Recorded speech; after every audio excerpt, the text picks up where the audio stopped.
It's probably not a serious injury, right? Don't bother calling me for something like that."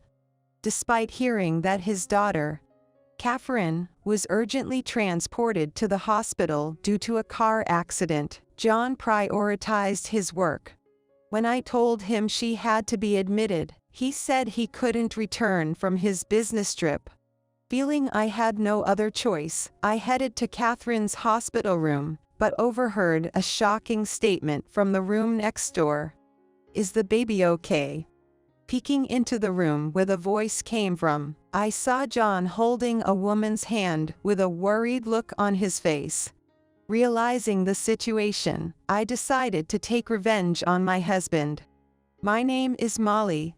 I live with my husband, Steve, and our daughter, Amy.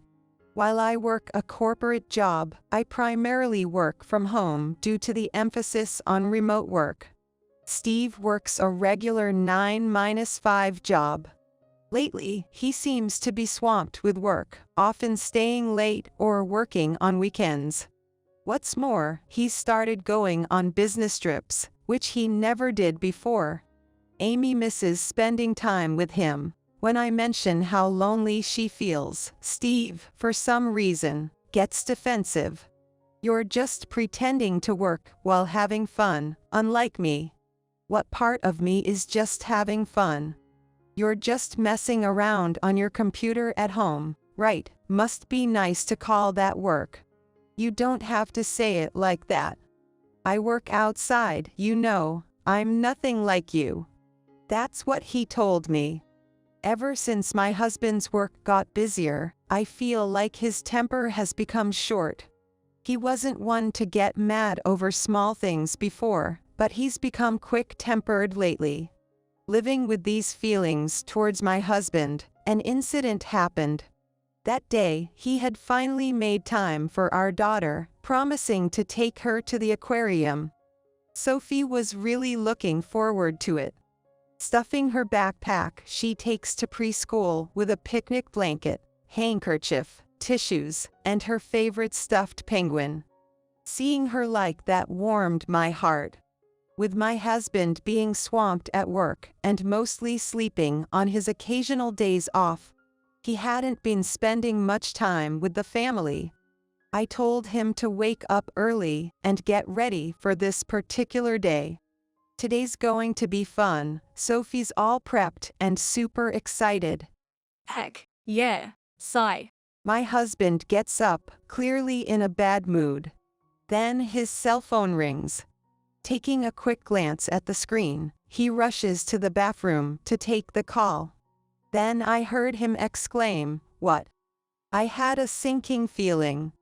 Once before, under similar circumstances, he had canceled our trip at the last minute. Hoping things wouldn't turn out the same way this time, my husband came out of the bathroom with a regretful look on his face. "I've suddenly got a business trip. I've got to go overseas, and it'll take about a week." He suddenly grabbed his suitcase and started packing. "Hold on a sec. Do you just decide on an international business trip the same day?" I raised my voice, and upon hearing this, our daughter came over. "I can't go with Dad. I was looking forward to it. Dad always breaks promises." However, my husband snapped, "Quiet down, this is work. Keep Anna quiet." Hey, Anna was really looking forward to this, you know. Can't you even apologize? Huh, it's work. Why should I apologize for going to work? Their daughter began to cry when her dad raised his voice. While I was comforting her, he grabbed his stuff and stormed out. Since she kept crying, I eventually decided to call my mill, and the three of us headed to the aquarium. When she brought over her prepared backpack, my mom said, "This backpack is damaged, isn't it?" Checking it, there was a noticeable tear. We couldn't use it like that, so I searched for another bag. But none could fit her penguin toy. In the end, I could only find my own backpack. My daughter made a face at the large, plain-colored backpack, but she really didn't want to leave her penguin behind, so she begrudgingly accepted it. We transferred our stuff into my backpack and set off.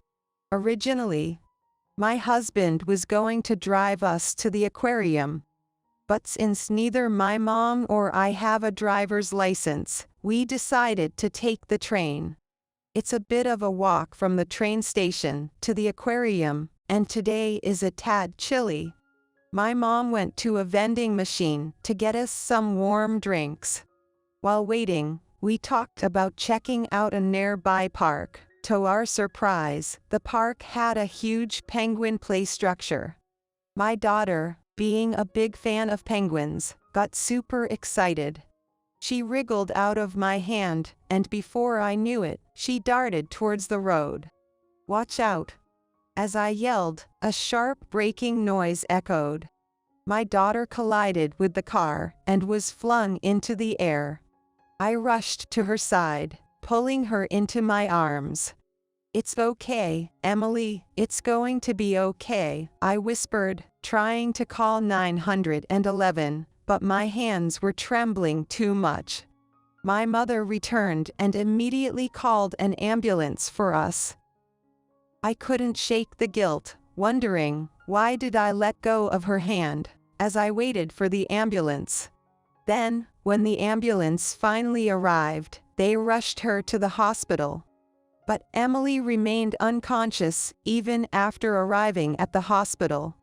I was beside myself, pacing the hospital corridor, when I realized I'd forgotten something crucial. I hadn't called my husband. I quickly dialed his number. "Emily's been in an accident and was taken to the ER." "Wait, what? Is she okay?" "She's unconscious. Can't you come back right now?"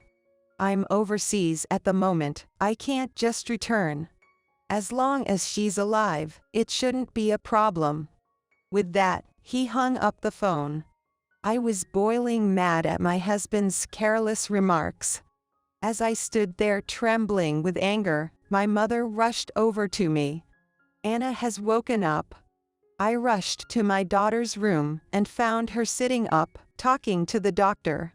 Seeing her like that, relief washed over me, and I crumbled to the floor, tears streaming down my face. Upon examination, they found a fracture in her leg, but thankfully, there were no other major injuries.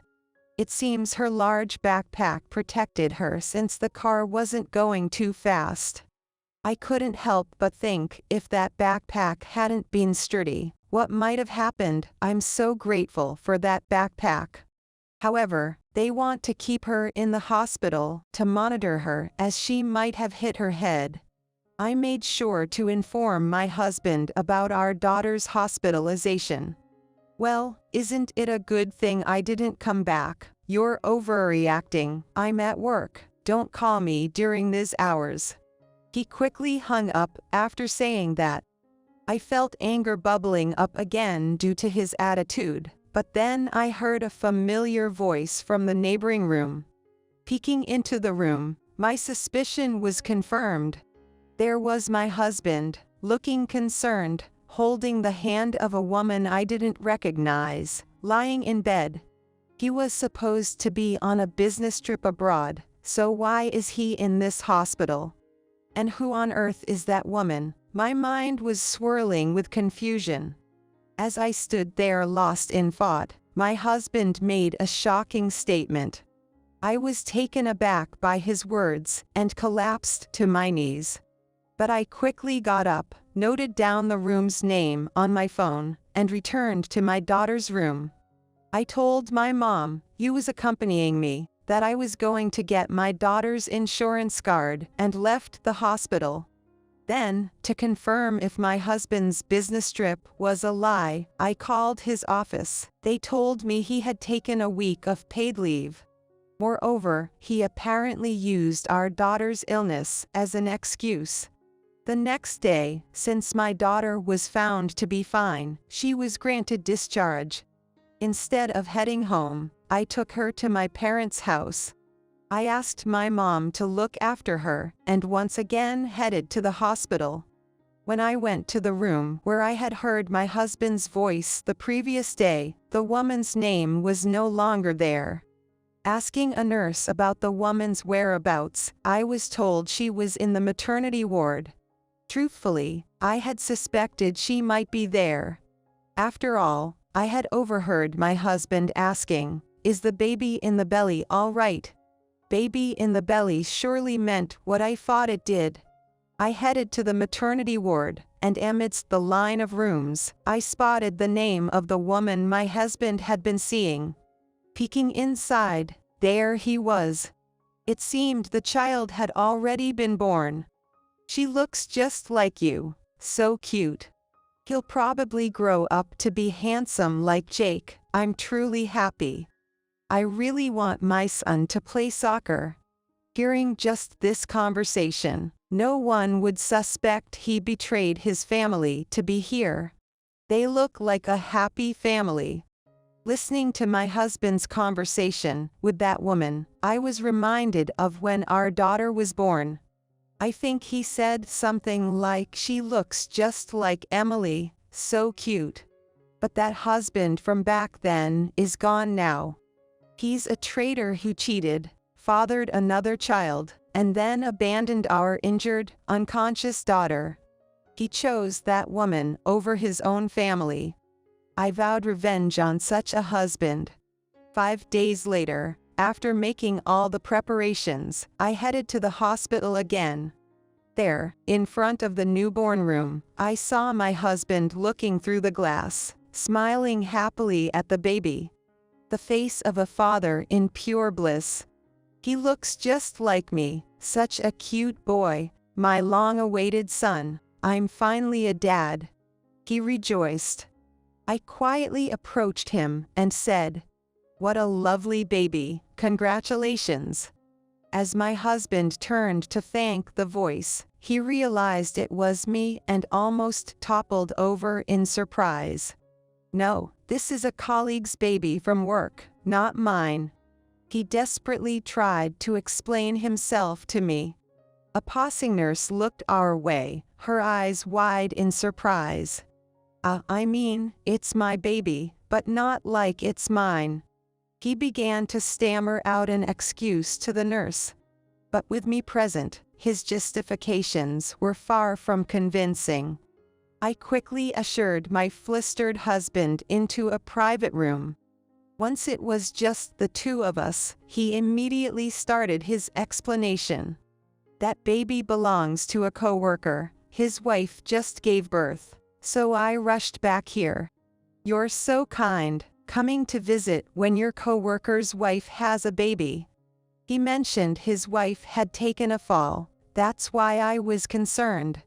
The coworker is on an overseas business trip, and work was hectic, so I was the only one who could come." "I see, that must have been tough on you."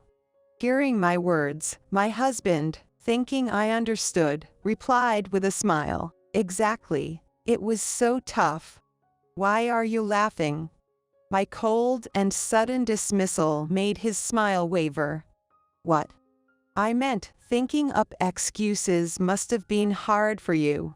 "So, you're suggesting we raise your coworker's wife's child together?" Why would you think that?" He was clearly becoming flustered.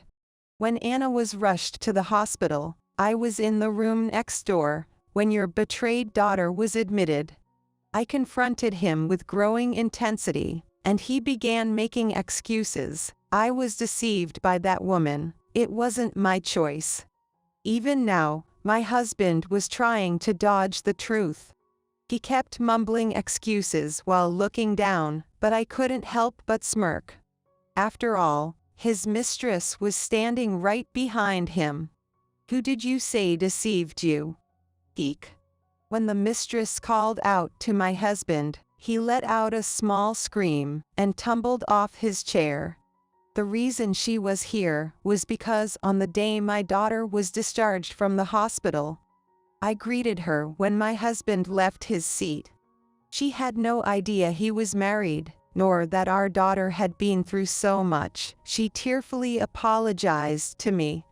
"I'm so sorry. I'm a mother now, so I understand how it feels to see your child betrayed like that.